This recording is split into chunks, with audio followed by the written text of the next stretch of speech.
Doncs bon dia a tothom, gràcies per ser en aquesta taula. D'entrada voldria començar amb un agraïment per Como Pomona i en Rafa Jimena, perquè almenys els que ens dediquem al periodisme no és gaire comú que es facin fòrums de debat com aquest i d'una temàtica tan concreta. O sigui que felicitats per la iniciativa.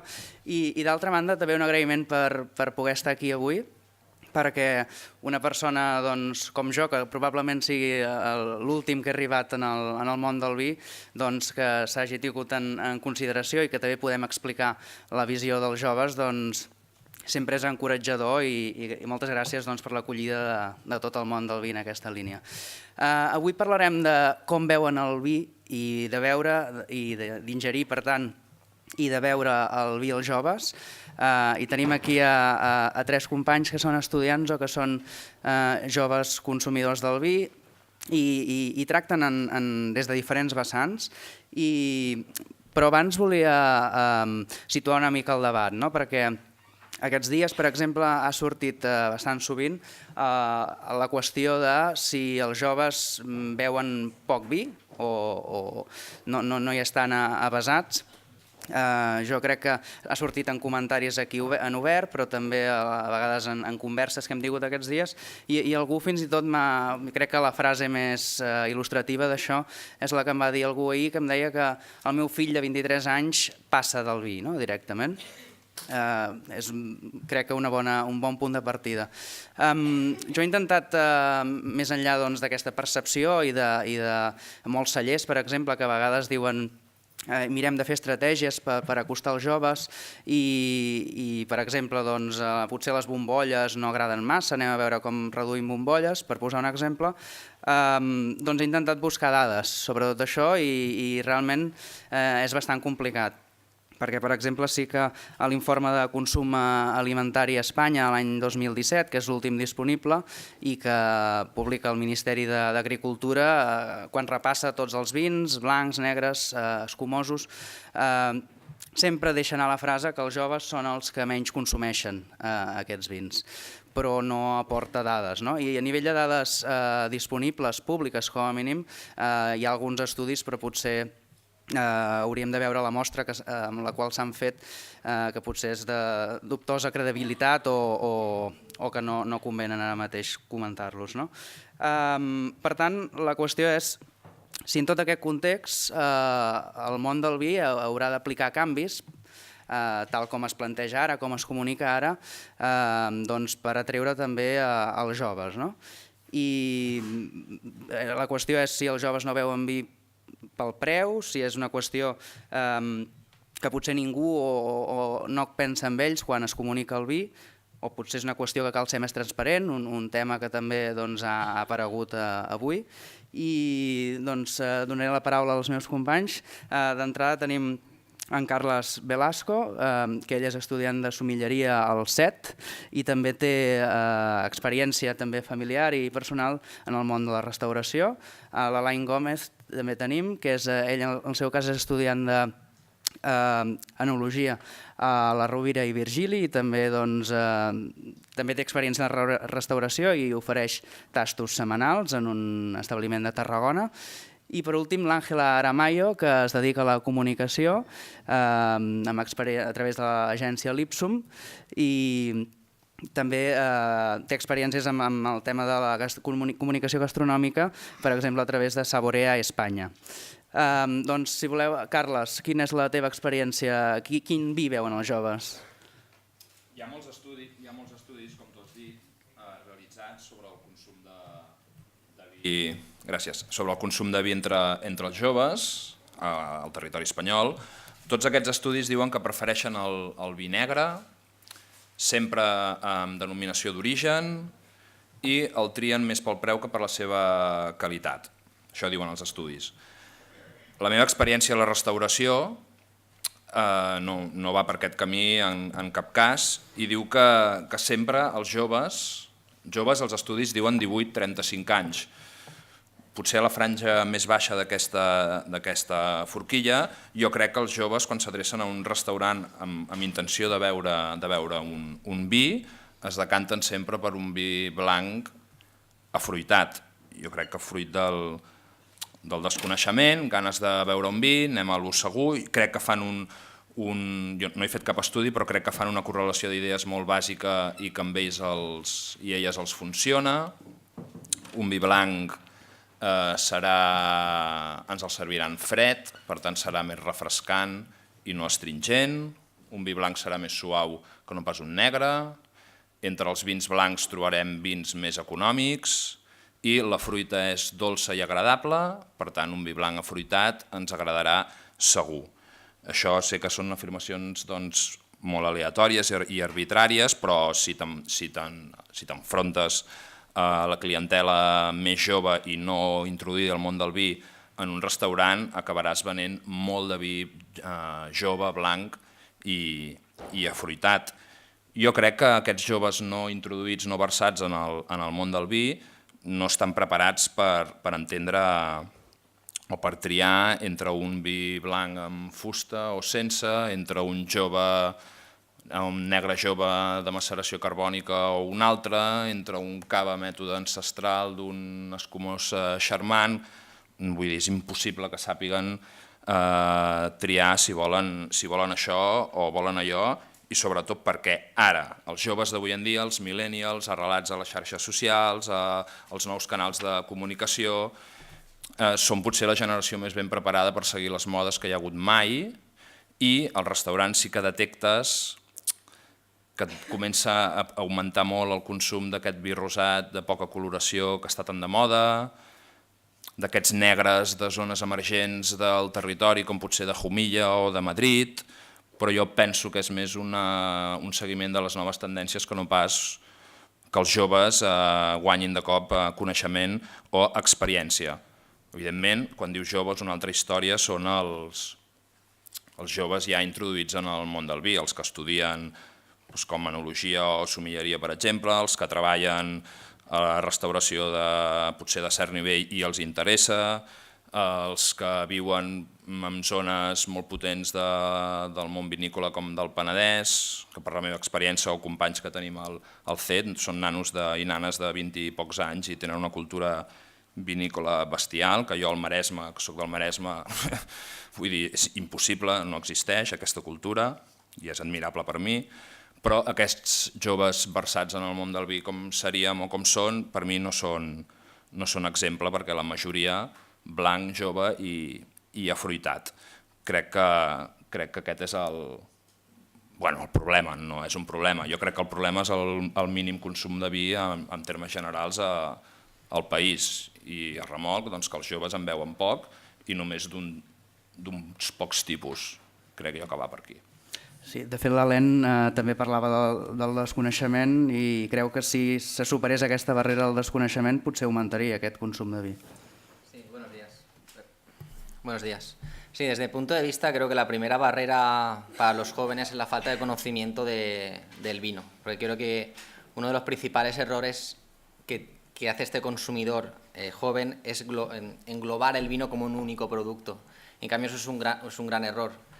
Como ha comentado Jordi, hago catas todas las semanas, me gusta mucho saber la opinión de la gente, sobre todo joven y consumidores, porque al fin y al cabo es un poco el futuro de los futuros consumidores, y siempre hay comentarios muy comunes como sirve el vino que quieres, que al fin y al cabo no lo voy a diferenciar, o yo no lo elijo, que yo no entiendo, ¿no? Ese miedo, hay un miedo que crea una barrera que creo que es la que habría que romper, y creo que la única manera de poder romper esa barrera, aunque ya se está haciendo, como se ha comentado en otras charlas, es a partir de feria. Cada vez hay muchísimas más actividades relacionadas con el vino, y es esa manera de interaccionar con esta gente joven y poder explicarle mínimamente, no unos conocimientos como no hace falta estudiar un grado ni estudiar sommelería, sino simplemente pues, que a nivel de mercado, en la elaboración, dependiendo de la elaboración, pues si elaboramos un vino joven, ¿qué característica te vas a esperar? Pues si es un vino joven, pues va a ser mucho más afrutado, que es un poco lo que demanda un poco más este público más joven, que al fin y al cabo es más, le falta un poquito más de experiencia y es lo que un poquito más le agrada, esa dulzor, esta facilidad, esta acidez, esta frescor. En cambio, un poco al fin y al cabo el cliente clásico, ¿no? Es el que consume más pues, estos vinos de crianza, y es un poco lo que, si nos fijamos, las bodegas de hoy en día intentan reducir esta producción más de crianzas, potenciando más estos vinos más jóvenes. Y por mi parte, sobre todo es eso, creo que la principal barrera es esta falta de conocimientos, y la única manera de llegar a ellos es interaccionar, que hoy en día cada vez hay más ferias y que cada vez más facilidades para ello. De fet, l'Àngela precisament pensa que les fires són un dels llocs on trencar aquesta barrera. Sí, como bien ha dicho Alain, yo creo que las ferias son un punto de inicio para conectar tanto a los jóvenes con el terreno donde viven, la historia de su tierra y el punto de vista de los vinos dentro de ella, porque yo soy el claro ejemplo de todo lo que habéis dicho. Yo hace unos 7 u 8 meses que estamos colaborando con el tema de la comunicación de Saborea España, con lo cual estoy teniendo un montón de oportunidades en el mundo de la gastronomía, en el mundo de los vinos, y a su vez estoy aprendiendo de todos estos inputs que recibo. Pero sin embargo, aún no me creo con la autoridad de poder hablar tranquilamente de los vinos, de poder decir, conozco y entiendo de vinos y sé de lo que voy a hablar. Y este punto en las ferias es lo que te permite conectar con el consumidor final, que soy yo. Entonces, cuando yo me acerco a un expositor y le pregunto, mira, a mí me gusta este tipo de sabor, me gusta que no me cueste de consumir, o cualquier comentario que te pueda salir, es a partir de allí que el consumidor expone su vino. Y de la mejor manera, los jóvenes, bueno, los que nos consideramos más viejóvenes, yo me considero viejoven, que somos los consumidores de 24 a 35 años, buscamos ese punto de experiencia, esa idea de estoy compartiendo en esta feria un momento con personas a las que quiero, con gente que estoy conociendo, y a partir de allí conectaré la idea de vino con experiencia. Y esa parte retroactiva me hará argumentar, vale, ahora quiero conocer más de este mundo.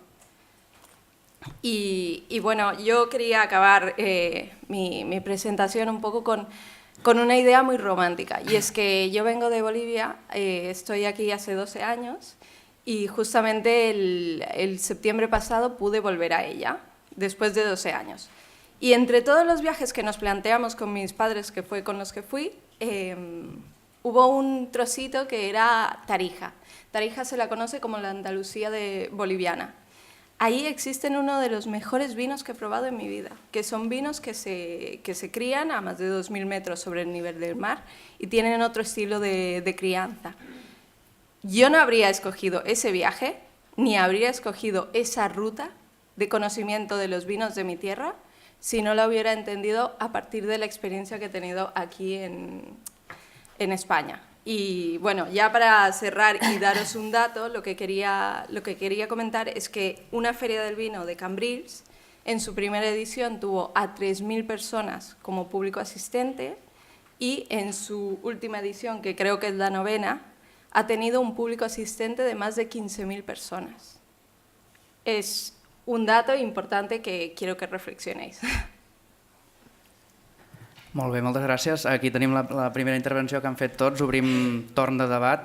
Jo volia donar només una dada que va sortir ahir i que, si també us serveix, sí que, per exemple, el portal Verema ahir deixava una dada d'anàlisi dels usuaris, no?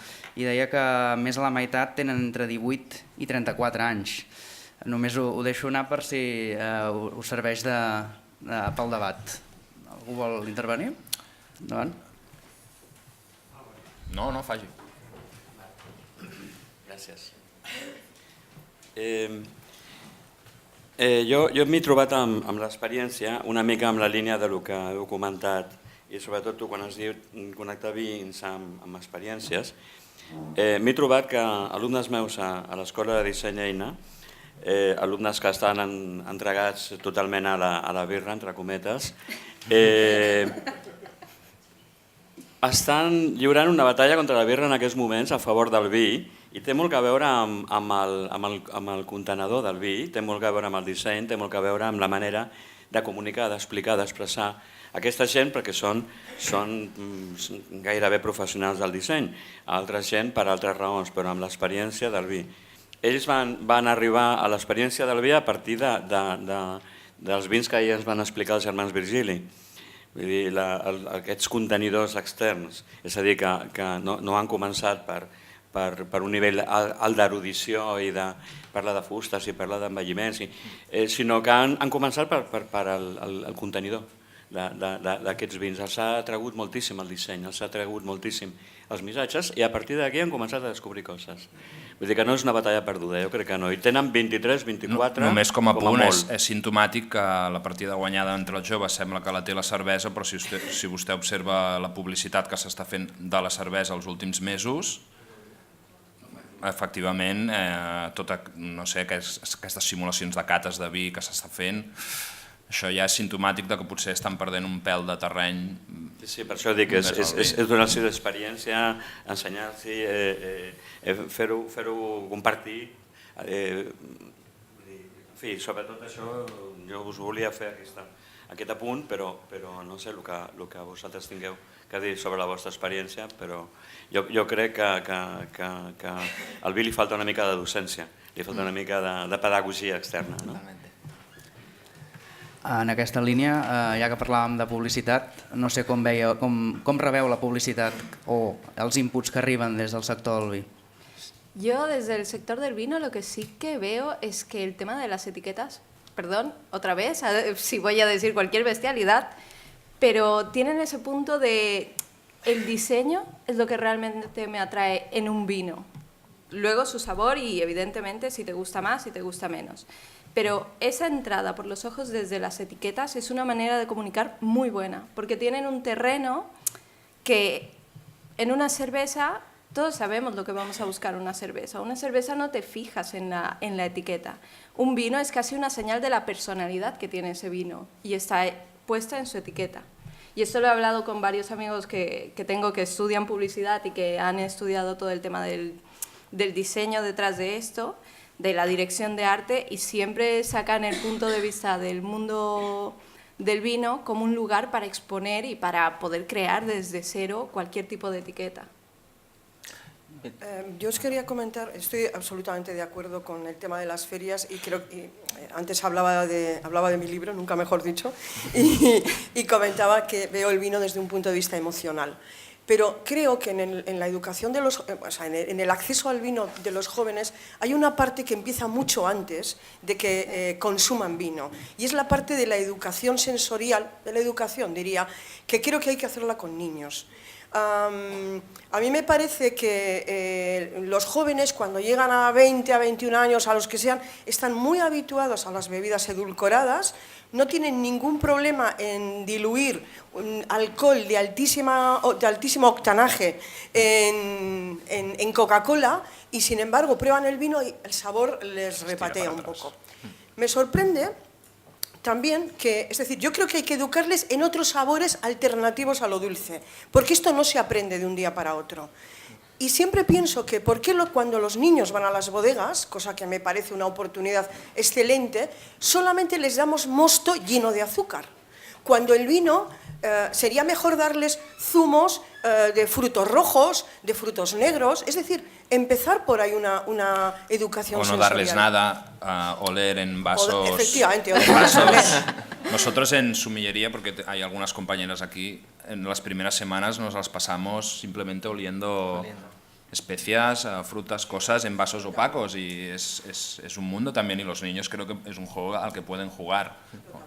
Nosotros en la Universidad Rovira i Virgili, también en las puertas abiertas a institutos, también hacemos talleres expresamente de sensorial. A chavales que tienen 14 años, es un poco la idea pues, de potenciar esta parte, que es un poco la diferencia un poco entre probar, o catar o degustar un vino, no solo beber por beber, sino que hay algo más. Como también bien ha dicho mi compañera, la etiqueta es fundamental, porque al fin y al cabo ese público indeciso es por lo que se va a guiar, pero detrás de la etiqueta pues hay muchísimo trabajo y hay un producto pues, elaborado. Y más en Cataluña es una de las regiones que tiene 12 denominaciones de origen, que cada una tiene sus características y que más la gente de aquí no tendría que dudar, ¿no?, ante beber una cerveza o poder beber un producto de cercanía y tan diferente dependiendo la región. A nivell de turisme del vi, no d'enoturisme, no.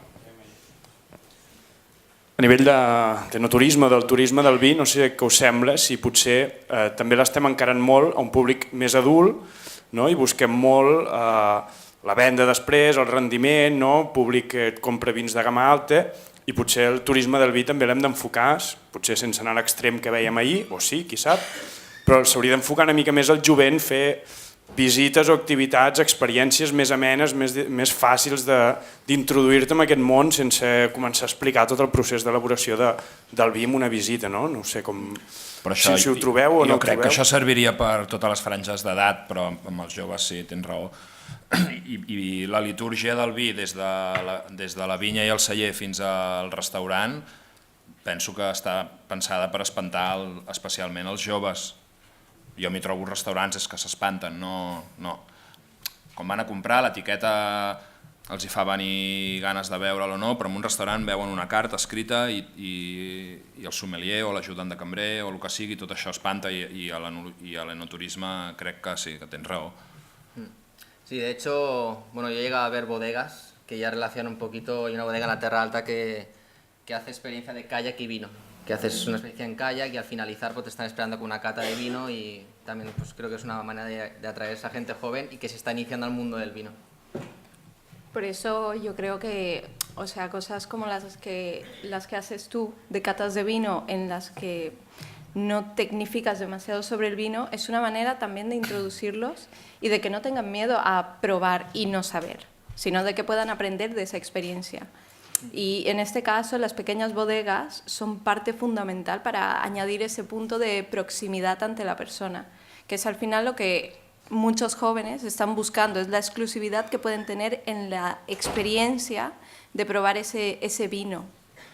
Un poco como comentaba, todas las catas que hago semanalmente, no hago catas guiadas, sino yo lo que hago, explico cómo se elabora el vino, qué características podrían llegar a obtener y dejo que ellos me expresen su experiencia, me digan qué han sentido y de esa manera mi objetivo es que ellos pierdan el miedo, que ellos no tengan miedo de decir, porque al fin y al cabo los aromas que podemos encontrar en el vino son recuerdos, por lo que a mí me puede potenciar más una fruta roja, puede venir otra persona y decir, uff, pues si es que estos son fresas, las fresas que tenía mi abuela en la cesta. Me gusta que me digan este tipo de cosas, ¿no? Y ellos, el consumidor, lo que hace cada vez es sentirse más cómodo y también tener un entendimiento mayor y perder esa barrera a llegar a ese producto. Endavant. Sí. Hola, bueno, jo estic completament d'acord amb la senyora Estrada de que això ha de començar des de més jove. O sigui, una persona de 25 anys doncs, li passarà el que tu expliques. No? A mi m'ha sorprès molt a la nostra bodega que ja tenim 2 escoles amb més de 100 alumnes que volen venir a fer una de les experiències que fem, que és una experiència sensorial. No som l'única, a la zona del Penedès tenim altres bodegues que també ho fan i potser està en vies de solució que aquests alumnes que ens venen amb 12 anys potser seran els consumidors del futur, potser estem en el camí, no? Però clar, els que ara ja tenen aquesta edat ja la tenen. Si em permet una pregunta, aquestes escoles que s'interessen per fer aquestes activitats sensorials amb nens i nenes de 12 anys, que és fantàstic, estem parlant d'escoles del mateix Penedès? A veure, en tenim una de Vilanova i una altra que ens ve de Barcelona. De Barcelona. Clar, quan vas al Penedès notes que es respira vi per tot arreu i és meravellós i els nens i nenes, doncs, lògicament, algú els hi ha de respirar, però, no sé, a altres puestos la feina és zero. Jo crec que una de les responsabilitats és dels cellers, perquè si nosaltres no entenem que aquesta educació sensorial comença des de molt abans i nosaltres no ens preocupem per fer activitats que som nosaltres els que proposem a les escoles, no són les escoles les que ens venen a buscar. Som nosaltres els que diem, escolta'm, tenim un taller sensorial per entrar en el món del vi, educar els alumnes, els joves, no només amb l'olor, sinó també amb el gust, amb el tacte, fem servir tots els sentits. Ningú ho farà per nosaltres, no? Vull dir que Hem de posar-nos a les piles. Sí, yo creo que esta parte es fundamental y además esta gente joven que tenga una muy buena experiencia lo que va a incitar es luego a que a sus padres, que seguramente también sea un consumidor de vino, incite a ir a visitar esa bodega porque le ha encantado y es el peque que le está explicando a su papá que ha hecho... Es una rueda que es fundamental per atraure esta gent joven. Jo tinc una pregunta. Jo fa molts anys que no tinc 20 anys, però... No, és veritat, perquè les coses canvien i les editats... Bueno, uns quants, però és igual. La qüestió... Clar, les coses canvien i jo no sé com funciona la gent ara. És veritat que hem d'explicar el vi, estic completament d'acord i estem a un lloc precisament per aprendre a explicar el vi. Però no penseu que potser, tant com hem parlat de la cervesa i que ha entrat molt bé entre els joves, és precisament perquè no en parlen? Vull dir, perquè simplement quan tu vas on vas et trobes una cervesa i ningú et pregunta si hi entens, si no hi entens, ni quin gust té, quin olor fa, ni res, simplement hi és. El vi tenim el problema que no hi és a tot arreu i els llocs on potser hi és no és el vi més estupendo del món.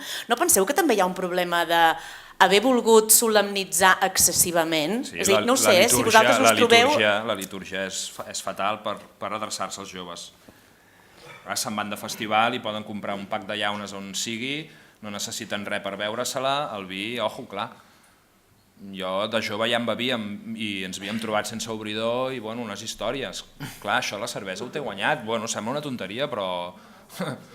Yo creo que también la cerveza lo tiene ganado en el sentido y sin menospreciar al sector de la cerveza, pero creo que es muy común encontrar un tirador de cerveza que independientemente sea San Miguel, Estrella o quien sea, estará súper fría, entrará súper bien y no te pararás a buscar gustos ni nada. Y es algo que agrada, a pesar del amargo, que es uno de nuestros sabores más primitivos, nos llama y nos da igual la marca. En cambio, el vino es muy difícil hacer un vino para gusto de todos y que ese vino esté en todos los lados. O sea, yo creo que ahí está la barrera, es la dificultad.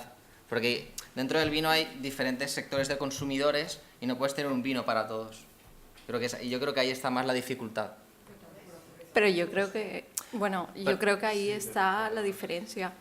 ¿Sabes? En el mundo del vino, lo bueno que tienes es que tienes muchos sabores, muchos recuerdos que te van a dar mucha exclusividad de la experiencia. No sé si habíais escuchado hablar del Festival Fire, que fue uno de los festivales, una de las mayores estafas, que se han hecho un par de documentales, que fue hecho para un grupo de jóvenes súper exclusivos, que estaban pagando, no sé si $3.000 para irse a un festival de 3 noches en una isla. Esto está en Netflix, lo podéis consultar, es muy entretenido de ver, porque realmente te das cuenta de que ahora mismo los jóvenes, nosotros estamos buscando experiencia, estamos buscando exclusividad, estamos buscando hacer el post de Instagram que te dé muchos likes. Aunque sea así, pero la funcionalidad de las redes sociales es para que tú tengas notoriedad dentro de tu sector de influencia. En este sentido, tampoco le quitaría la idea del vino como algo notorio y diferente de lo que es una cerveza. Ahora, la cerveza tiene algo muy ganado, y es que en verano es donde entra mejor. Lo bueno del vino es que no tiene eso, sino que puede entrar cualquier momento y te dan experiencias con ese sentido. Y también es un problema cultural, en el sentido de que los jóvenes son a la cerveza como la gente mayor es al vino. Pero como ha dicho Margarida, los jóvenes no encuentran buenos vinos en un momento dado en que vayan a pedir unos vinos. No es fácil encontrar, ni los jóvenes ni nosotros. No sé, es muy difícil encontrar... Totalmente de acuerdo. Es que quizá a la mayoría de bares también le falta estos conocimientos. Exacto. Es que yo creo que sí. Perdón. Tenim una paraula aquí davant. Perdón. Endavant. No. Yo quiero decir, hay un tema. El tema de lo que es la promoción del vino entre los jóvenes, el sponsoring, por ejemplo. ¿Por qué no se sponsoriza festivales de música donde acuden masas y masas y masas de gente joven? ¿Por qué se cree que un festival de música no le da una calidad a lo que se busca en el vino? Segundo, me gustaría saber por qué toda la publicidad de las grandes bodegas españolas siempre son del tema del terroir, del tema de la tierra y la historia. cuando hablamos de la personalidad de un vino, sobre todo, qué es lo que más emoción nos da, por qué no se personalizan los vinos con las personas. Y eso es lo que hace un vínculo con la gente joven, porque la gente joven coge y con un absolute que promociona cualquier tipo de valor se lo cree, pero porque conecta con su lenguaje. Y yo creo que el vino es un mundo muy diverso y que es imposible comunicarlo de una vez porque tiene demasiadas características y demasiadas cosas. Empecemos por algo muchísimo más básico, conectar con el público joven haciendo, como decíais vosotros, ferias y catas sensoriales, pero la publicidad en general, con las marcas que siguen los jóvenes, conectan con ser irreverentes y tal. Hagamos lo mismo para empezar. O sea, no digo que sea la única forma, pero yo creo que los jóvenes sí que tenemos un problema bastante importante.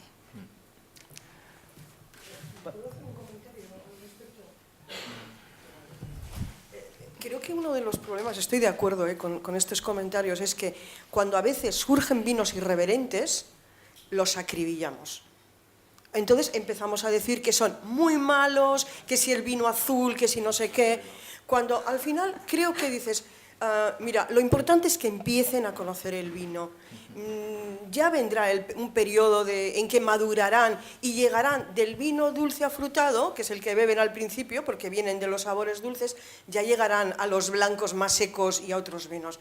Pero creo que ahí tenemos que ser también nosotros, en el mundo de la comunicación, un poco flexibles y no acribillar a estos vinos que despuntan o que defienden otros valores. Yo, me gustaría Sí, responder. per tancar, si no, fem les paraules i tanquem... I si voleu dir l'última paraula. Bé, només volia fer un parell de reflexions. Jo penso que en això de que els joves no beguin vi tenim responsabilitat tots, els joves i la gent gran, perquè som un país que l'índex de consum és baixíssim, no? Tots ho sabem. Però hi ha experiències al país que són molt atomitzades i que penso que si fossin més plurals i més compartides podrien contribuir a estar ara en un altre moment. No? Una és, abans parlava la companya del Penedès, la Vinya dels Nens, que és una escola del Penedès a Sant Pau de l'Ordal, que els nens en lloc de tenir un jardí tenen una vinya i allà aprenen no només de viticultura, sinó també de natura, evidentment, de biologia, de responsabilitat envers de la planta, fan matemàtiques, en els CEPs. Això podria ser a totes les escoles del país, perquè tots a menys de 20 minuts, a peu o amb cotxe, tenim una vinya. Per tant, és posar-s'hi i és tenir voluntat d'ensenyar el que realment és aquest país. No? Jo crec que és un projecte admirable i a més també el fan en contacte amb viticultors de la zona, amb la qual cosa es produeix un diàleg intergeneracional molt interessant. Després, en relació al que dèieu als festivals i la presència del vi, a Reus també hi ha una fira, a Reus Viu el Vi, que només en una edició, farà uns 4 o 5 anys, es va fer una disco wine rave, vull dir, de dia, a plaça de la Llibertat, que és un espai molt obert i molt popular. Hi havia 20 joves, elaborats per joves elaboradors, és a dir, gent que sortia de la facultat i tenia 20 anys, que a més són vins que parlen també de la generació que els ha de consumir. I penso que tenir referents joves també és molt important. No? A més, amb tota la consciència mediambiental, ecològica, que penso que la gent jove hi estem molt posats en això. I va ser una iniciativa molt exitosa, però va quedar allà, no? I també és alguna cosa que alguna altra fira del vi podria explorar. No? Gent jove donant a tastar vins a altra gent jove, la majoria eren universitaris, que segurament va ser l'únic contacte amb el vi que havien tingut en tota la carrera, o no sé si a partir d'allà van continuar consumint. No? I penso per això que hi ha iniciatives, no? Però clar, són molt atomitzades i si no les tenim presents, si no les reproduïm, no les expliquem i no les ampliem, doncs ens quedem allà on som, amb molta distància i la gent jove evidentment el que no fa és activar la intel·lectualitat a l'hora de veure, volen passar-s'ho bé i prou, com tots, no? Quan desconnectem també i amb un vi es pressuposa que n'has de saber molt per tastar i no es tracta d'això, únicament ha de ser un element, no? de relació. Als Estats Units, i acabo, el consumidor millennial és un 33%. I per què? Perquè a les sèries de televisió, al cinema, el vi és present d'una manera naturalitzada. Aquí no el veiem. Jo l'única vegada que vaig veure un got de vi, i a més parlaven de vas de vi a TV3 en una sèrie, deien vaig a demanar un vas de vi, que vaig al·lucinar, vaig dir, ostres, i estem en un país vitivinícola, no? Llavors, molta feina a fer. Cap aquí davant. No, jo simplement volia fer un... A veure, tot el que esteu dient és correcte i el que passa que estem davant d'una de les grans problemàtiques del sector i jo diria que és un dels grans reptes de màrqueting del sector que tots l'hem discutit moltíssimes vegades i que és molt difícil de resoldre. Però jo crec que només es pot resoldre des de la coherència de tots els aspectes que envolten el món del vi. Perquè si analitzem l'aspecte organolèptic que hem estat parlant aquí, sí, segurament hi ha vins que són més afins al que pugui agradar a un jove. Però no sé si aquest és l'aspecte primordial. Jo crec que hi ha resistència a l'entrada per altres factors. Evidentment el preu és molt important. És molt curiós veure un grup d'amics que van a comprar un vi amb un lineal i veus com actuen i realment el preu és fonamental. El tema del packaging, el tema d'etiquetes, jo crec que aquí s'ha fet una feina important. Hi ha etiquetes molt modernes al nostre país. Si ho comparem amb altres països productors, realment nosaltres hem arribat a un punt de packaging i de naming que som molt joves i no obstant això seguim davant de xifres bastant depriments. Per tant, crec que s'ha de seguir mirant altres coses i per mi hi ha un tema que és fonamental, que és el llenguatge que parlem tots plegats. Ens hem passat la vida parlant com si fóssim enòlegs que parlem enòlegs. Tota la comunicació és d'enòlegs que parlen enòlegs. Si analitzem contres, si analitzem presentacions, si analitzem el que fem, tenim una obsessió per parlar com si tothom tingués que entendre moltíssim de vi. I això, evidentment, per un jove és una resistència a l'entrada. Davant d'aquesta situació, el risc és anar-se'n a l'altre extrem. I hi ha gent que ho ha fet amb relatiu èxit. Ahir vam veure un exemple amb els amics de Xitxarel·los, que està molt bé, però que em dóna la sensació que aquí estem davant d'una cosa molt minoritària i una cosa que probablement és un nicho, que no tindrà un recorregut llarg de volum, diguéssim. Llavors, és trobar aquest punt de coherència, de punt mig en el codi de llenguatge del sector, que crec que no hem sigut capaços de generar entre tots i que a mi em preocupa perquè no estem veient la llum, I jo crec que hem de, sobretot això, ser coherents, però pensar molt bé com parlem a la gent i com parlem en concret als joves. I això, des de luego, que no passa pel que es fa tradicionalment al món del vi, que és parlar d'una forma extremadament tècnica i, per tant, creant una barrera a l'entrada. Jo crec que això és molt important i volia, sobretot, avui que parlem de comunicació, jo crec que sobretot és el llenguatge el que hauríem de cuidar en aquest tema. Molt bé, gràcies. Gràcies. Una darrera, si voleu fer alguna darrera aportació abans de tancar. Totalment d'acord que el llenguatge i el vi i els joves és la clau.